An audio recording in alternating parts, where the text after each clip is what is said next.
The Great Gatsby by F. Scott Fitzgerald. Chapter 3. There was music from my neighbor's house through the summer nights. In his blue gardens men and girls came and went like moths, among the whisperings and the champagne and the stars.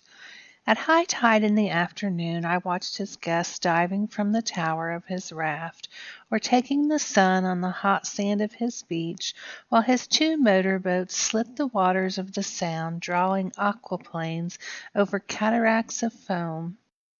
On weekends his Rolls-Royce became an omnibus, bearing parties to and from the city between 9 in the morning and long past midnight, while his station wagon scampered like a brisk yellow bug to meet all trains. And on Mondays 8 servants, including an extra gardener, toiled all day with mops and scrubbing brushes and hammers and garden shears, repairing the ravages of the night before. Every Friday 5 crates of oranges and lemons arrived from a fruiter in New York. Every Monday these same oranges and lemons left his back door in a pyramid of pulpless halves. There was a machine in the kitchen which could extract the juice of 200 oranges in half an hour, if a little button was pressed 200 times by a butler's thumb. At least once a fortnight a corps of caterers came down with several hundred feet of canvas and enough colored lights to make a Christmas tree of Gatsby's enormous garden. On buffet tables garnished with glistening hors d'oeuvres, spice-baked hams crowded against salads of harlequin designs and pastry pigs and turkeys bewitched to a dark gold. In the main hall a bar with a real brass rail was set up and stocked with gins and liquors and with cordials so long forgotten that most of his female guests were too young to know one from another. By 7 o'clock the orchestra has arrived, no thin 5-piece affair, but a whole pit full of oboes and trombones and saxophones and viols and cornets and piccolos and low and high drums. The last swimmers have come in from the beach now and are dressing upstairs. The cars from New York are parked 5 deep in the drive, and already the halls and salons and verandas are gaudy with primary colors, and hair bobbed in strange new ways, and shawls beyond the dreams of Castile. The bars and excuse me. The bar is in full swing, and floating rounds of cocktails permeate the garden outside until the air is alive with chatter and laughter and casual innuendo and introductions forgotten on the spot, and enthusiastic meetings between women who never knew each other's names. The lights grow brighter as the earth lurches away from the sun, and now the orchestra is playing yellow cocktail music, and the opera of voices pitches a key higher. Laughter is easier minute by minute, spilled with prodigality, tipped out at a cheerful word. The groups change more swiftly, swell with new arrivals, dissolve and form in the same breath. Already there are wanderers, confident girls who weave here and there among the stouter and more stable, become for a sharp, joyous moment the center of a group, and then, excited with triumph, glide on through the sea change of faces and voices and color under the constantly changing light. Suddenly one of these gypsies in trembling opal seizes a cocktail out of the air, dumps it down for courage, and moving her hands like Frisco, dances out alone on the canvas platform. A momentary hush. The orchestra leader varies his rhythm obligingly for her, and there is a burst of chatter as the erroneous news goes around that she is Gilda Gray's understudy from the Follies.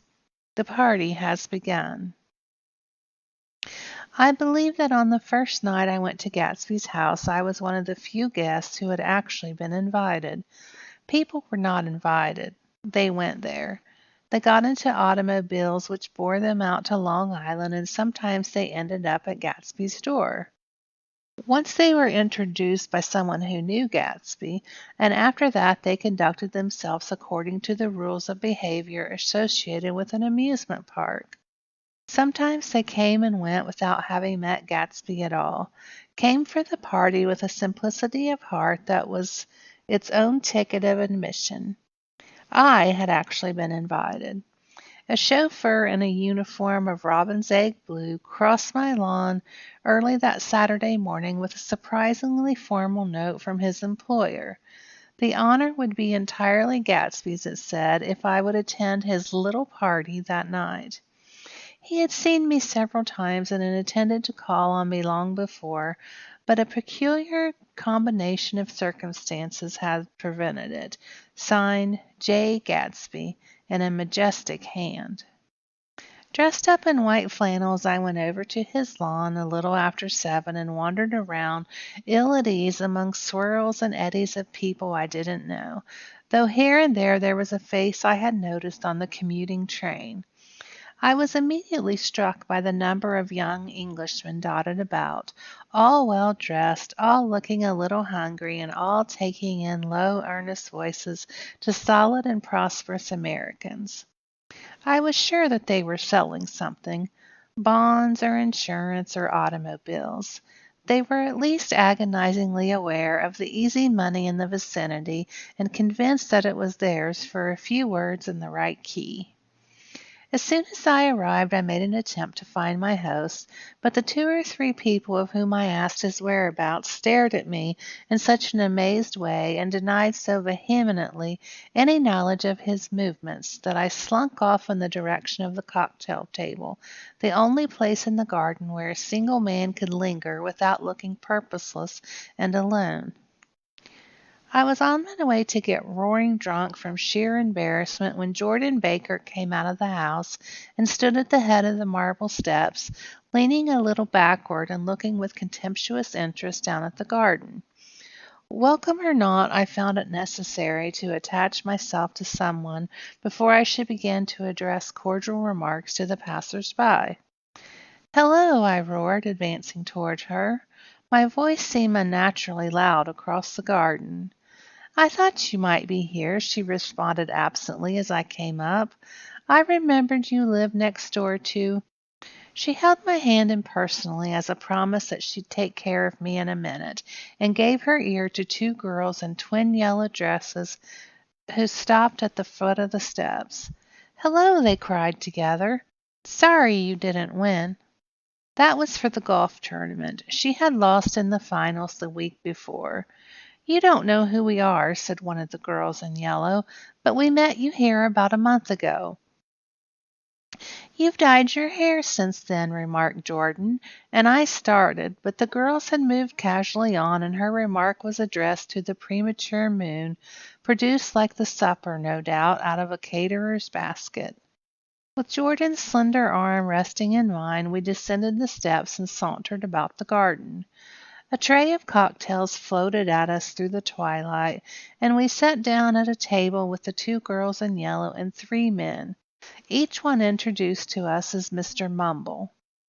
"Do you come to these parties often?" inquired Jordan of the girl beside her. "The last one was the one I met you at," answered the girl in an alert, confident voice. She turned to her companion. "Wasn't it for you, Lucille?" It was for Lucille, too. "I like to come," Lucille said. "I never care what I do, so I always have a good time. When I was here last I tore my gown on a chair, and he asked me my name and address. Inside of a week I got a package from Courier's with a new evening gown in it." "Did you keep it?" asked Jordan. "Sure I did. I was going to wear it tonight, but it was too big in the bust and had to be altered. It was gas blue with lavender beads. $265. "There's something funny about a fellow that'll do a thing like that," said the girl eagerly. "He doesn't want to trouble with anybody." "Who doesn't?" I inquired. "Gatsby. Somebody told me—" The 2 girls and Jordan leaned together confidently. "Somebody told me that they thought he killed a man once." A thrill passed over all of us. The three Mr. Mumbles bent forward and listened eagerly. I don't think it's so much that, argued Lucille skeptically. It's more like he was a German spy during the war. One of the men nodded in confirmation. I heard that from a man who knew all about him. Grew up with him in Germany, he assured us positively. Oh no, said the first girl. It couldn't be that, because he was in the American Army during the war. As our credulity switched back to her, she leaned forward with enthusiasm. You look at him sometimes when you think nobody's looking at him. I bet he killed a man. She narrowed her eyes and shivered. Lucille shivered. We all turned and looked around for Gatsby.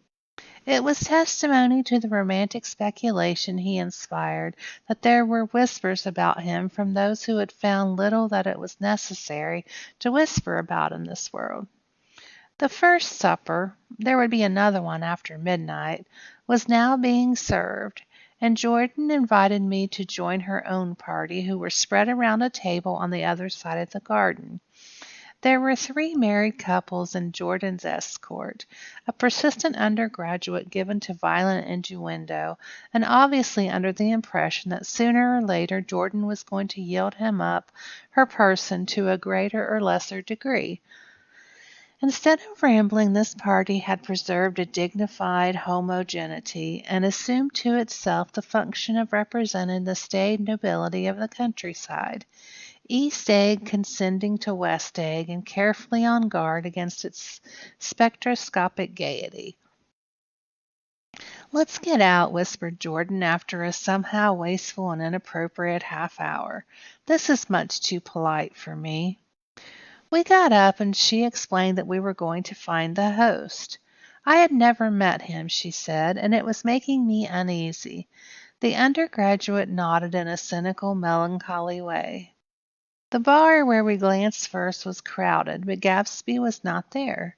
She couldn't find him from the top of the steps, and he wasn't on the veranda. On a chance, we tried an important-looking door and walked into a high Gothic library, paneled with carved English oak and probably transported complete from some ruin overseas. A stout, middle-aged man with enormous owl-eyed spectacles was sitting somewhat drunk on the edge of a great table, staring with uneasy concentration at the shelves of books. As we entered, he wheeled excitedly around and examined Jordan from head to foot. "What do you think?" he demanded impetuously. "About what?" The way he waved his hand towards the bookshelves. "About that. As a matter of fact, you needn't bother to ascertain. I ascertained. They're real." "The books?" He nodded. "Absolutely real. Have pages and everything. I thought they'd be a nice durable cardboard. Matter of fact, they're absolutely real. Pages and here, let me show you." Taking our skepticism for granted, he rushed to the bookcases and returned with Volume 1 of the Stoddard Lectures.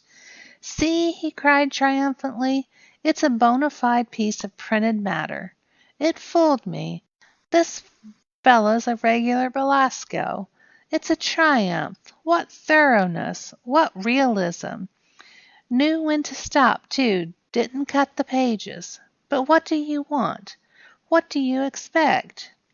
He snatched the book from me and replaced it hastily on the shelf, muttering that if one brick was removed, the whole library was liable to collapse. "Who brought you?" he demanded. "Or did you just come?" "I was brought. Most people were brought." Jordan looked at him alertly, cheerfully, without answering. "I was brought by a woman named Roosevelt," he continued. "Mrs. Claude Roosevelt. Do you know her?" "I met her somewhere last night. I've been drunk for about a week now, and I thought it might sober me up to sit in a library." "Has it?" "A little bit, I think. I can't tell yet. I've only been here an hour. Did I tell you about the books? They're real. You told us."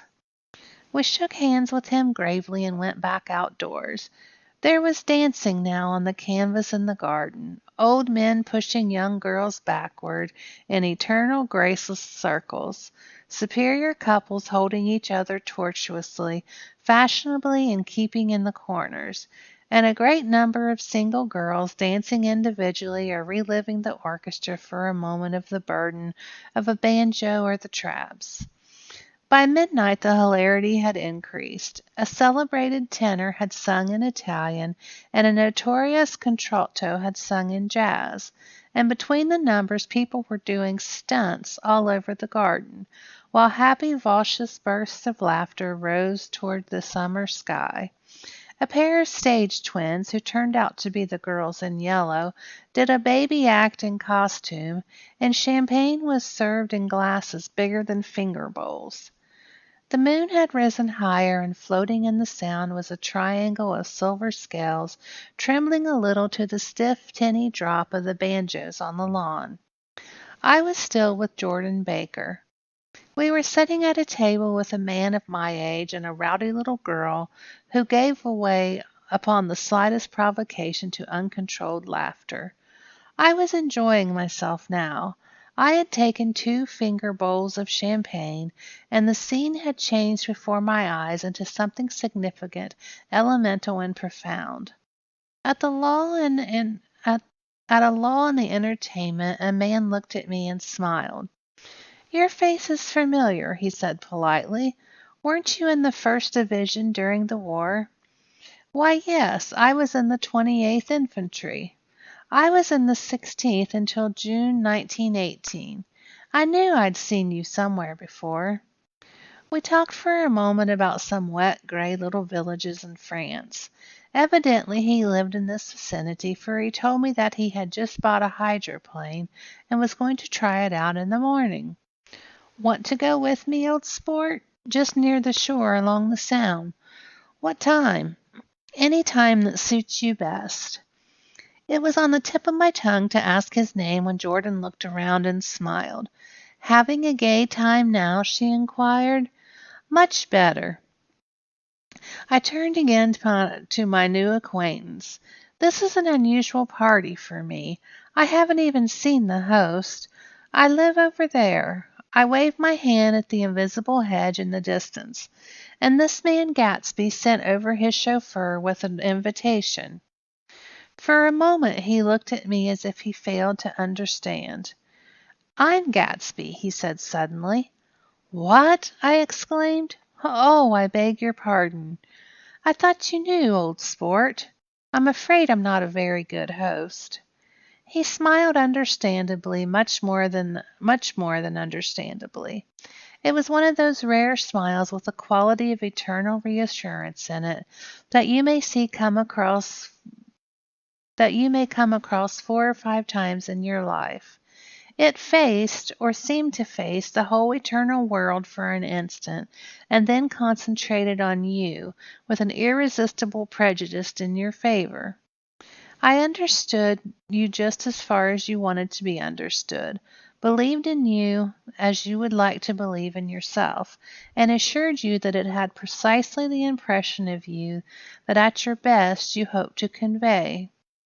Precisely at that point it vanished, and I was looking at an elegant young roughneck, a year or 2 over 30, whose elaborate formality of speech just missed being absurd. Some time before he introduced himself, I'd got a strong impression that he was picking his words with care.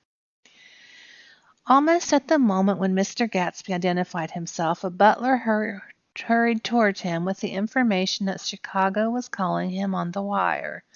He excused himself with a small bow that included each of us in turn. "If you want anything, just ask for it, old sport," he urged me. "Excuse me, I will rejoin you later." Then he was gone. I turned immediately to Jordan, constrained to assure her of my surprise. I expected that Mr. Gadsby would be a florid and corpulent person in his middle years. "Who is he?" I demanded. "Do you know?" "He's just a man named Gatsby." "Where is he from, I mean, and what does he do?" "Now you're started on the subject," she answered with a wan smile. Well, he told me once that he was an Oxford man. A dim background started to take shape behind him, but at her next remark it faded away. However, I don't believe it. Why not? I don't know, she insisted. I just don't think he went there. Something in her tone reminded me of the other girls. I think he had killed a man, and had the effect of stimulating my curiosity. I would have accepted without question the information that Gatsby sprang from the swamps of Louisiana or from the Lower East Side of New York. That was my comprehensible. But young men didn't, at least in my provincial experience, I believe they didn't, drift coolly out of nowhere and buy a palace on Long Island Sound. Anyhow, he gives large parties, said Jordan, changing the subject with an urban distaste for the concrete. And I like large parties. They're so intimate. At small parties there isn't any privacy. There was the boom of a bass drum, and the voice of the orchestra leader rang out suddenly above the echolalia of the garden. Ladies and gentlemen, he cried, sorry. At the request of Mr. Gatsby, we are going to play for you Mr. Vladimir Tolstoy's latest work, which attracted so much attention at Carnegie Hall last May. If you read the papers, you know there was a big sensation.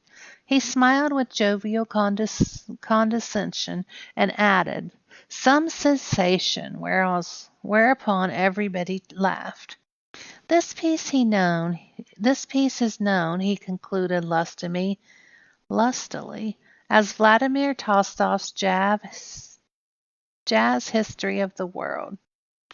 The nature of Mr. Tolstoy's composition eluded me because just as it began, my eyes fell on Gatsby standing alone on the marble steps and looking from one group to another with approving eyes.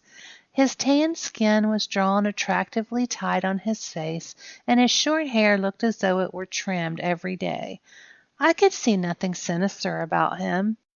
I wondered if the fact that he was not drinking helped me to set him off more from his guests, for it seemed to me that he grew more correct as the fraternal hilarity increased.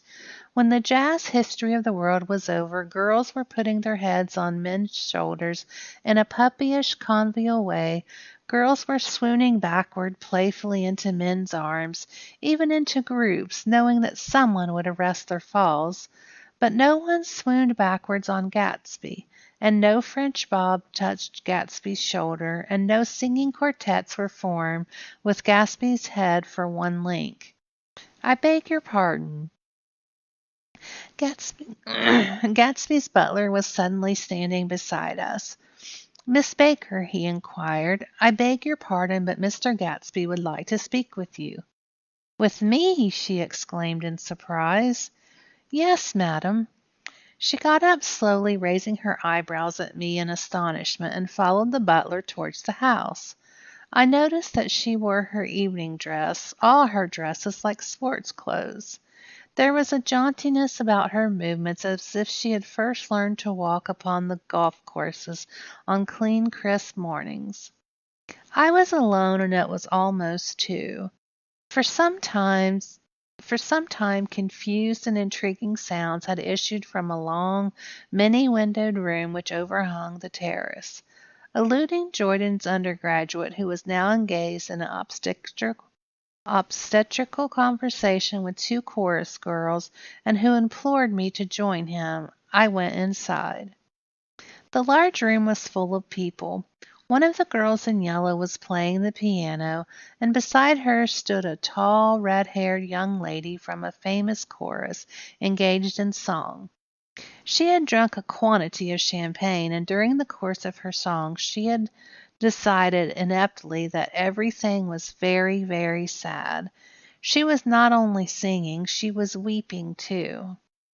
Whenever there was a pause in the song, she filled it with gasping, broken sobs, and then took up the lyrics again in a quavering soprano.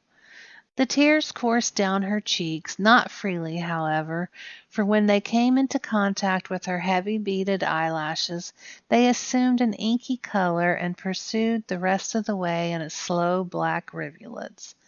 A humorous suggestion was made that she sing the notes on her face, whereupon she drew up her hands, sank into a chair, and went off into a deep, vinous sleep. "She had a fight with a man who said he's her husband," explained a girl at my elbow. I looked around. Most of the remaining women were now having fights with men said to be their husbands. Even Jordan's party, the quartet from East Egg, were rent asunder by dissension. One of the men was talking with curious intensity to a young actress, and his wife, after attempting to laugh at the situation, in a dignified and indifferent way, broke down entirely and resorted to flank attacks. At intervals she appeared suddenly at his side like an angry diamond and hissed, "You promised," into his ear. The reluctance to go home was not confined to wayward men. The hall was at present occupied by two deplorably sober men and their highly indignant wives. The wives were sympathizing with each other in slightly raised voices. "Whenever he sees I'm having a good time, he wants to go home. Never heard anything so selfish in my life. We're always the first ones to leave." "So are we." "Well, we're almost the last tonight," said one of the men sheepishly. "The orchestra left half an hour ago." In spite of the wives' agreements that such a malevolence was beyond credibility, the dispute ended in a short struggle, and both wives were lifted, kicking, into the night. As I waited for my hat in the hall, the door of the library opened, and Jordan Baker and Gatsby came out together. He was saying some last word to her, but the eagerness in his manner tightened abruptly into formality as several people approached him to say good-bye. Jordan's party were calling impatiently to her from the porch, but she lingered for a moment to shake hands. "I've just heard the most amazing thing," she whispered. "How long were we in there?" "Why, about an hour." "It was simply amazing," she repeated abstractedly, "but I swore I wouldn't tell it, and here I am tantalizing you." She yawned gracefully in my face. "Please come and see me. Phone book. Under the name of Mrs. Sigourney Howard, my aunt." She was hurrying off as she talked. Her brown hand waved a jaunty salute as she melted into her party at the door. Rather ashamed that on my first appearance I had stayed so late, I joined the last of Gatsby's guests who were clustered around him. I wanted to explain that I'd hunted for him early in the evening, and to apologize for not having known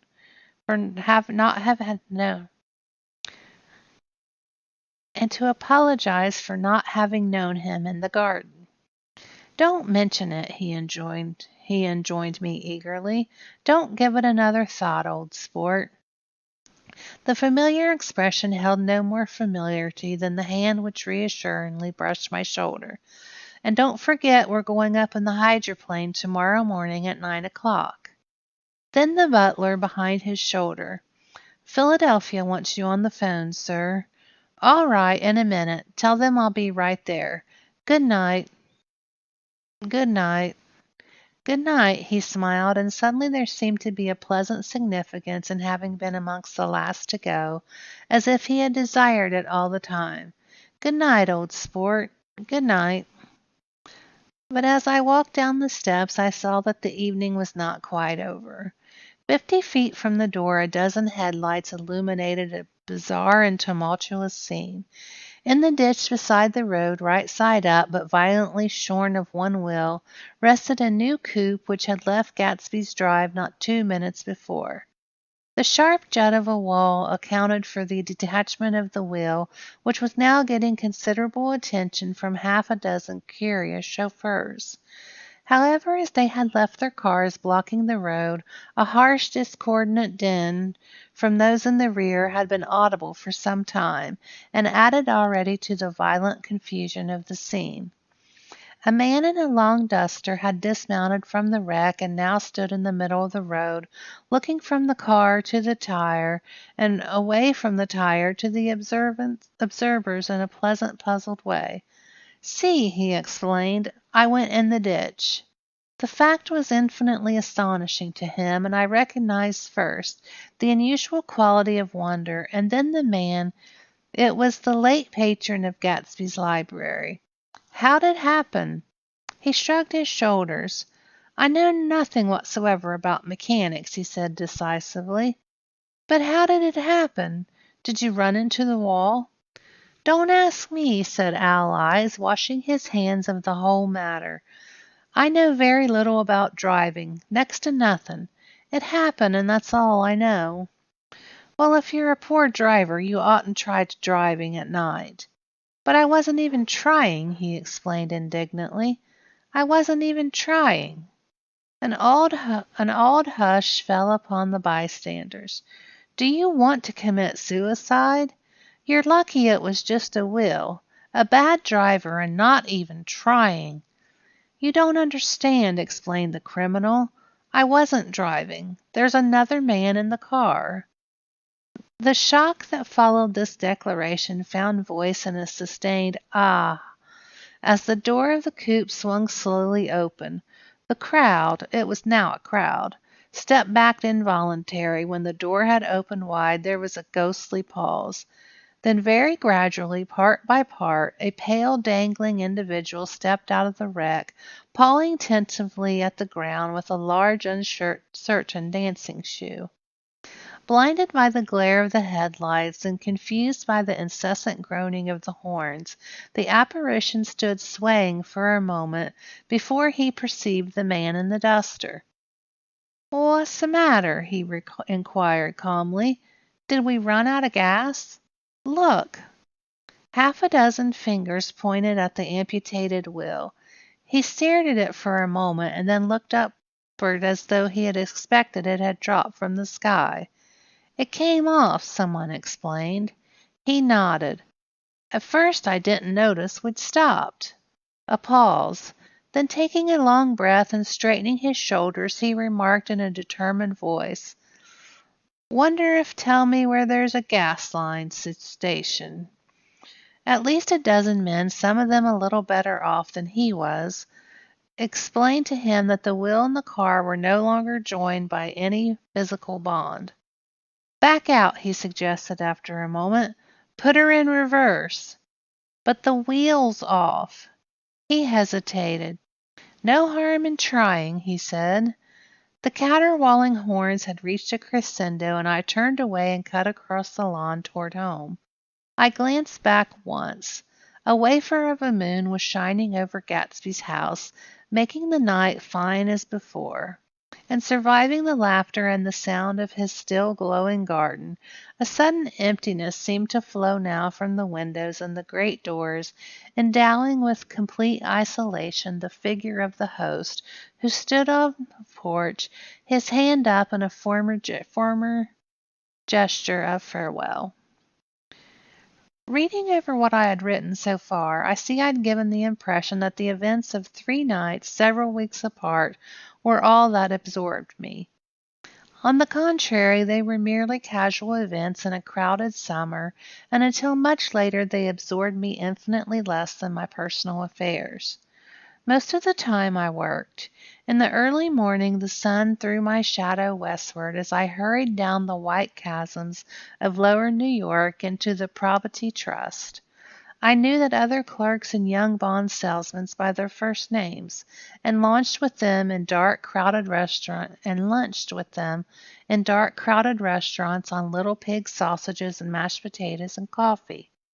I even had a short affair with a girl who lived in Jersey City and worked in the accounting department, but her brother began throwing mean looks in my direction, so when she went on her vacation in July, I let it blow quietly away.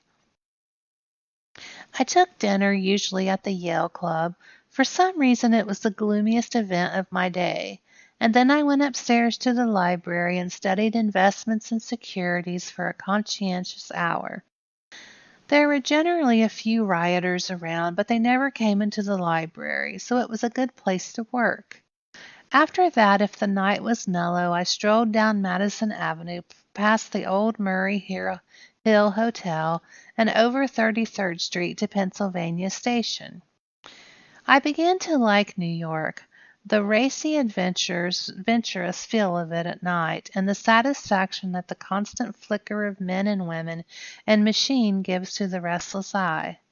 I like to walk up Fifth Avenue and pick out romantic women from the crowd and imagine in that a few minutes I was going to enter into their lives, and no one would ever know or disapprove. Sometimes in my mind I followed them to their apartments on the corners of hidden streets, and they turned and smiled back at me before they faded through the door into a warm darkness. At the enchanted metropolitan twilight I felt a haunting loneliness sometimes, and felt it in others. Poor young clerks who loitered in front of the windows waiting until it was time for a solitary restaurant dinner. Young clerks in the dusk wasting the most poignant moments of the night and life. Again at 8 o'clock, when the dark lanes of the forties were lined five deep with throbbing taxicabs bound for the theater district, I felt a sinking in my heart.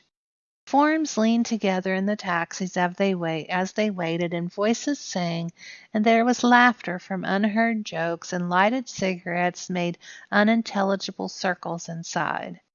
Imagining that I too was hurrying towards gaiety and sharing their intimate excitement, I wished them well.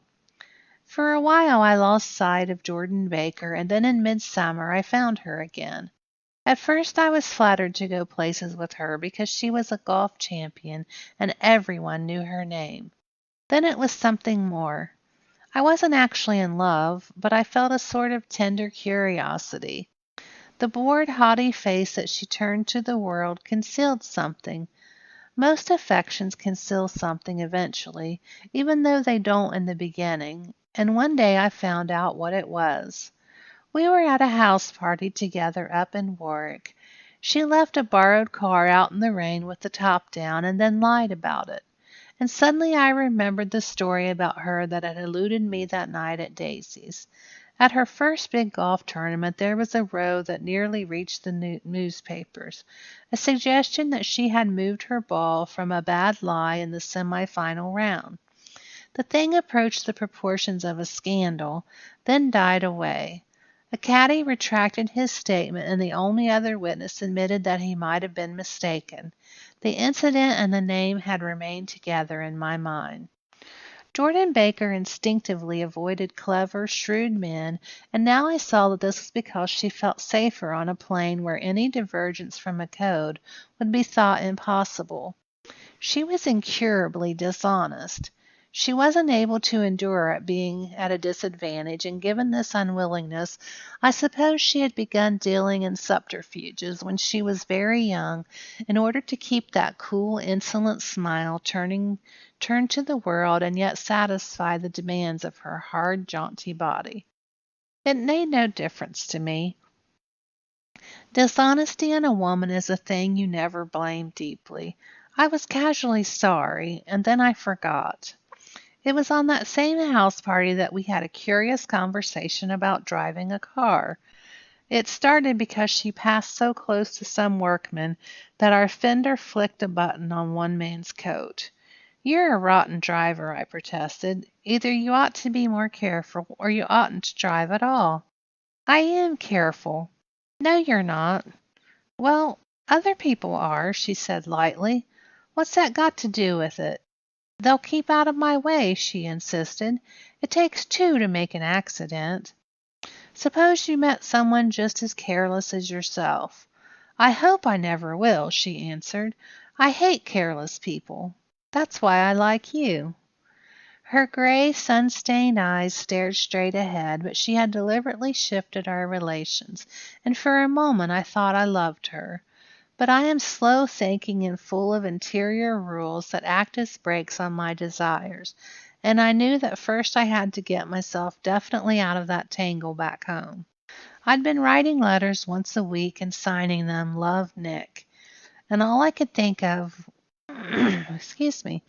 And all I could think of was how, when that certain girl played tennis, a faint mustache of perspiration appeared on her upper lip. Nevertheless, there was a vague understanding that had been tactfully broken off before I was free. Everyone suspects himself of it at least one. Everyone suspects himself of at least one of the cardinal virtues, and this is mine. I am one of the few honest people that I have never ever known. That brings us to the end of our chapter. Tomorrow we'll be doing chapter 4. Thank you so much for joining me.